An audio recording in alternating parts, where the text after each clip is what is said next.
नमस्कार, मैं हूं अंकिता वैष्णव और आज एक खुशखबरी लेकर आई हूं, जिसे देखकर आप भी उदयपुर न्यूज की बेबाकी की सराहना करेंगे।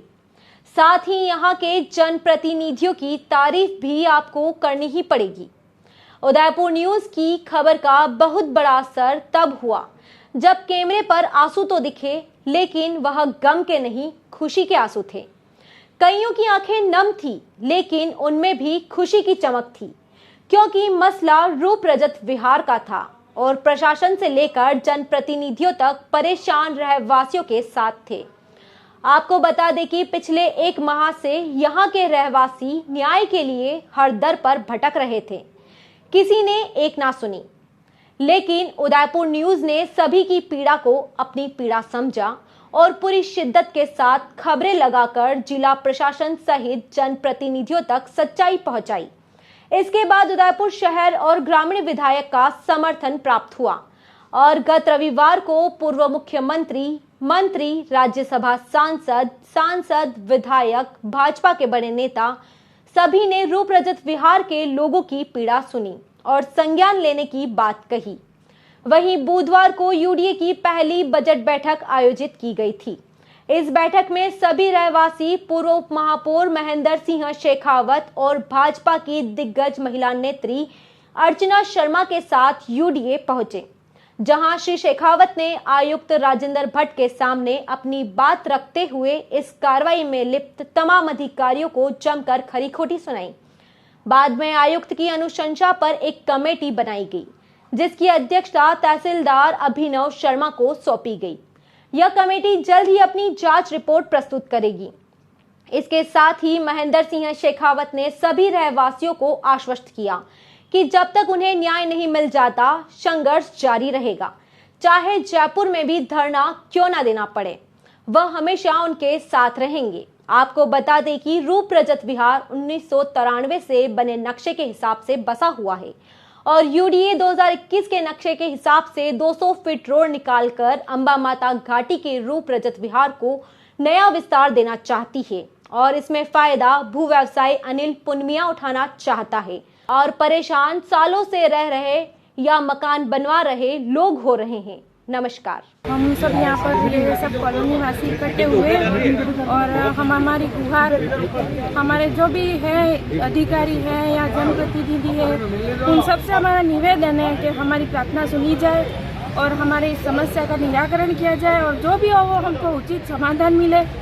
हमने यूँ कह सकते हैं कि आज हम कोई भी, चाहे व्यक्ति हो, कोई भी सरकार हो, हम समर्पित भाव से बीजेपी के कार्यकर्ता, हमारे खून में, खानदान में बीजेपी है और आज हमारी सरकार के अंदर और हमारा ऐसा नुकसान हुआ है, इसलिए हमको बड़ा दुख है।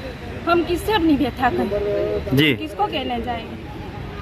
अब इतने बड़े लोग भी नहीं है कि लाखों का नुकसान सहन करें। छोटे मोटे नौकरी करते हैं, 10-15 हज़ार रुपये मेरे हस्बैंड कमाते, 10-15 हज़ार अपन कमाते, कोई भी सब छोटे मोटे अपने सबके 1000 फीट के ही प्लॉट है। कोई ऐसी अपने पास 5-10 हज़ार फीट जमीन नहीं है कि अपन दुख सहन करके कैसे करके। भाई स्टे के बावजूद वहाँ पर कार्रवाई हुई थी, उससे कितना आहत है मन आपका? आप ही सोचो कि भाई कोई छोटा आदमी है, उसका 10-15 लाख का एक रात में नुकसान हो जाए तो उसकी क्या स्थिति। मैं तो अभी तक, मेरे को तो होश ही नहीं है, यूँ कह सकती हूँ कि मैं क्या सुन रही हूँ, क्या कह रही हूँ, मेरे को कुछ खबर नहीं पड़ रही है जी। अब क्या मांग है आपकी? बस इस समस्या का समाधान करो जी। हमारी पूरी जिंदगी की जमा पूंजी हमने वहाँ पर लगा दी और मकान तो टूट ही गया है, कम से कम जमीन तो हिला दो जी। मेरा तो जो गिराया है वो बिना नोटिस के गिराया है और नोटिस भी गलत था, उसके बाद भी उन्होंने गिरा दिया। हम उस दिन रजिस्ट्री लेके गए, उस दिन बोल दिया फर्जी है, तो इसके बाद करें क्या, हम किसके पास जाए जी? जो भी कार्रवाई करनी हो वो करके हमको पट्टे दे दीजिए। अब आज पट्टों की मांग को लेकर आप सब लोग एकत्रित हुए हैं? सर हम सब जानते हैं, हम सब बाहर से आए हुए हैं, यहाँ पे किराए पे रह रहे हैं। हम तो यही सोच रहे हैं कि हमारा घर बन जाए और हम घर में रहे जी। हमारे बच्चे सोच रहे हैं, छोटे छोटे बच्चे बोल रहे हैं भाई हमारा घर क्यों गिराया। बच्चों को पता चल रहा है पर लोग ऐसा क्यों कर रहे हैं? बच्चों को पता पड़ रहा है पर अधिकारी इस पर कोई ध्यान नहीं दे रहे हैं। सर कोई भी ध्यान नहीं दिया जा रहा है और हम लोगों की मांग के लिए तो उनको भी कुछ करना ही पड़ेगा ना, पट्टे दे दिया जाए। सर हम भी दुखी है एकदम से, यहाँ के है नहीं और हम बाहर से आए हुए सर। अच्छा। आज कितना मन लेके कि हमारा घर बन जाएगा और घर में रहेंगे हम जी। और उन्होंने हमारे सारे सपने और सारे सब कुछ तोड़ दिया सर। जी सर हमारी बस आज कैसे भी करके कुछ भी कार्रवाई करके हमको पट्टे दे दीजिए सर। जी सर हम कितना दौड़ेंगे, कहाँ किसके पास जाएंगे और कहाँ तक दौड़ेंगे सर। जी हमारे पास कोई ऐसा भी नहीं है कि हम किसी बड़े लोगों से मिलके हम आगे बोल सके। जी सर बिल्कुल हम एकदम आम जनता है, बिल्कुल किसी को ना आगे पैसे वाले लोगों को पहचानते हैं, ना किसी एमएलए एमपी किसी को जानते हैं सर। हम किसी को भी नहीं जानते, सिर्फ हम आम जनता है और हमारी सुनी जाए। मीटिंग के अंदर हम चले गए थे, मीटिंग की कार्रवाई हमने रुकवा दी। रुकवाने के बाद में हमने हमारे विषय रखे। हमने बताया भाई कि एक जो कॉलोनाइजर था उसने 93-94 में प्लान का था, नक्शा बना, नक्शे के आधार पे उसने प्लॉट बेचे। हर जो प्लॉट बेचने के बाद में जो सड़क की जमीन थी वो उसी के नाम पे बोलती थी। 2001 में 90 भी हो गई, किस नक्शे से हुई ये सब चेक करना पड़ेगा। उसके बाद 2005-2015 में और आप कह रहे हो 200 फीट रोड पे हमारी कोई आपत्ति नहीं है। अगर 200 फीट के कारण सबकी जमीन छोटी होती है, प्लॉट छोटी होती है, तो हम आपस में बैठ के एडजस्ट कर लेंगे, छोटे छोटे कर लेंगे। क्या सर छोटे होते तो छोटे ही लेने पड़ेंगे। मतलब 200 फीट की रोड 200 फीट सुनो आप, जब आप लोगों ने प्लॉट खरीदे थे उस टाइम 200 फीट रोड नहीं थी जी। अब वो 200 फीट रोड है। तो उसकी एवज में कुछ आदमी मैंने ही पट्टा लिया तो कुछ जमीन मेरी भी गई थी। तो ये एक सामान्य प्रक्रिया नियम है ये। लेकिन मूल चीज ये है कि यूआईटी जो एक तरफा कार्रवाई कर रही है, फाइलों से डॉक्यूमेंट गायब हो गए, प्रॉपर्टी डीलर से मिलके मनमाफी नक्शे बना रहे हैं, लोगों के सिग्नेचर नहीं है, उसके बावजूद 90A हो गई, सरेंडर हो गई, लेआउट प्लान पास हो गई। ये पूरा गलत है, इसको हम नहीं मानते, किसी कीमत में नहीं मानते। इसलिए कमेटी बने और 93 से 94 से जब से लोगों ने प्लॉट खरीदे उससे आज तक चेन ऑफ डॉक्यूमेंट बनाए। ठीक है हाँ। चेन ऑफ डॉक्यूमेंट सब कागज जोड़े भाई, पहले क्या हुआ था, फिर उसके बाद क्या हुआ, उसके बाद क्या हुआ, उसके बाद क्या हुआ, कहाँ पे बेईमानी चूक और गलती हुई है उसको ठीक की जाए। 200 फीट रोड पे आप लोग व्यवधान मत बनना भी।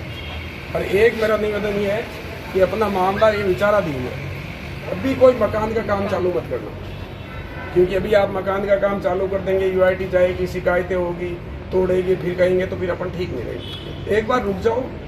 मैंने उनको कमिश्नर साहब को भट्ट साहब से निवेदन किया, मैंने कहा एक अधिकारी आप लगाओ, वो यहाँ की पूरी फाइल देखे, हमें जो मन में शंका है वो कागज दिखाए, हमारे कागज वो देखे और उसके आधार पे कार्रवाई एक शॉर्ट समरी बनाए, कार्रवाई की पूरी डिटेल बनाए।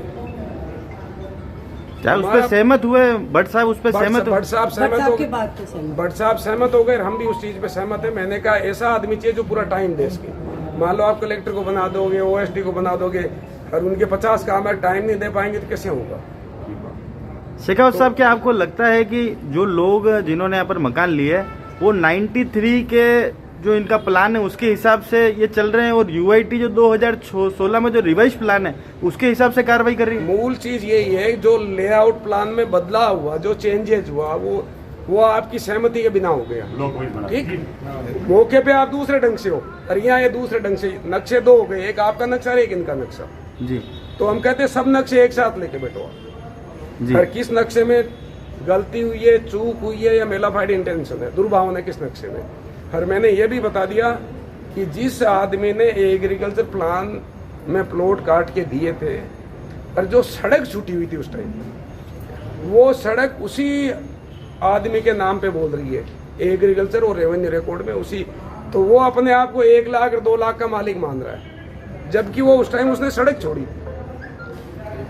मैंने पूरा नक्शा सड़क छोड़ी थी, तो उसको आज भी उसी आप रोड में ही मानो, उसको जमीन का मालिक मत मानो, क्योंकि उसने पूरी जमीन बेच दी और बची हुई जमीन थी वो सड़क है, तो मालिक कहाँ से हो गया जी।